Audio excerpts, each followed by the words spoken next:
Hello guys, so ako nga pala si Mark Paulo Cruz and welcome to my another video about tutorial of my iOS VPN tutorials. So bago tayo magsimula, i-like itong video, mag-comment kayo sa baba at re-replyan ko yan kung anong gusto nyo i-komento dyan. Kung share nyo po nyo itong video, much appreciated. At kung bago nga pala sa channel ko, click subscribe and notification bell. So sa mga hindi pa nakakaalam kung sino ako, kung may mga tanong kayo, pwede nyo naman po akong message sa Facebook account. So this is my Facebook account.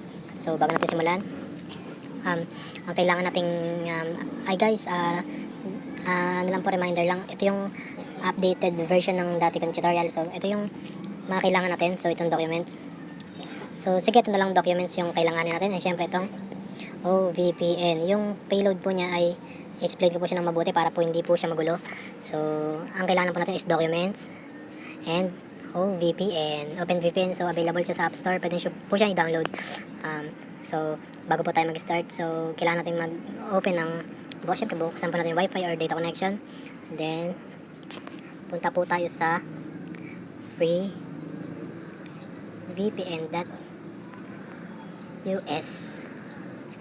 So dito po tayo gagawa ng server. So di ba bago na yung pinagagawan ka ng server. Then, dito tayo sa may 3 bar na to sa upper right. So, dito tayo sa VPN servers. So, then, next natin, hahanap na tayo ng server. So, recommend ko po sa inyo is itong Singapore. Nakita nyo po yung status niya, open po siya. Yan, ang squid niya is 8080 and 3128. So, tandaan nyo po yan ha. Ang ganun po yan, kapag ka po Singapore, 8080, 8888, 443, pwede po siya. Fill upan lang po natin itong username, password, and itong captcha na to na I'm not a robot. So, try natin. Sample triple E siya, tapos sample, then captcha, fill lang natin tong captcha, cars, verify, yon, hindi tayo robot. So create na natin yon. So nag-successful na siya, then copy lang po natin to para po pagka po nakalimutan po natin siya, so pwede po natin siyang i-copy sa notes. Copy lang po, copy paste.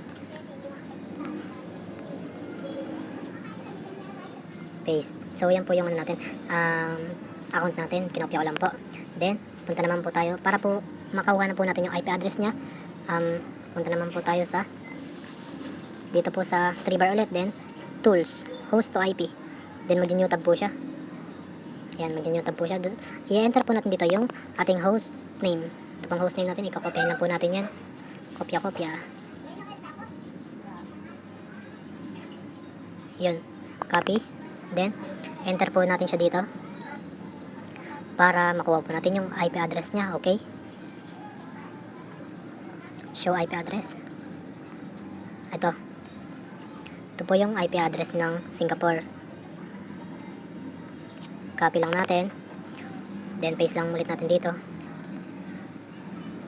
Yan. So, yan po yung ating IP address. So, yung port po natin is 8080. Gamitin po natin yung port na 8080. Then, punta naman po tayo ulit dito sa ating Safari.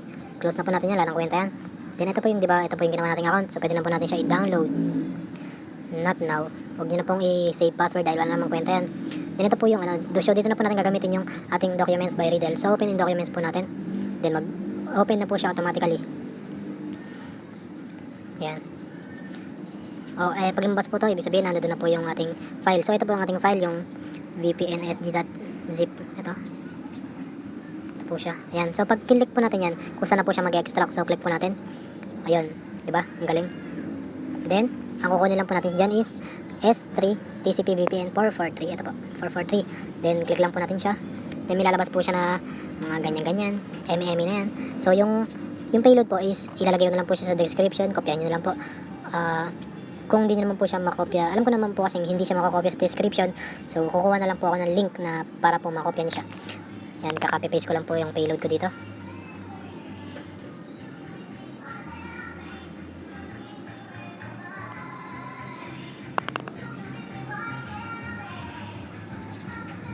Yan, ayun na po yung payload natin. So, ito po yung IP address na kinuha ko po dun sa kanina.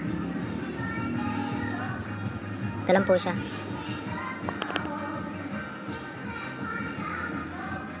Alisin po natin isang space dito sa proxy. Alam ko kasi may isa pa space dyan, di ba? Yan, so ito na po yung kabuuan niya. Then click po natin yung ellipsis po natin sa taas. Ito po, yan yung tatlong tuldok sa taas, upper right. Then share po natin siya sa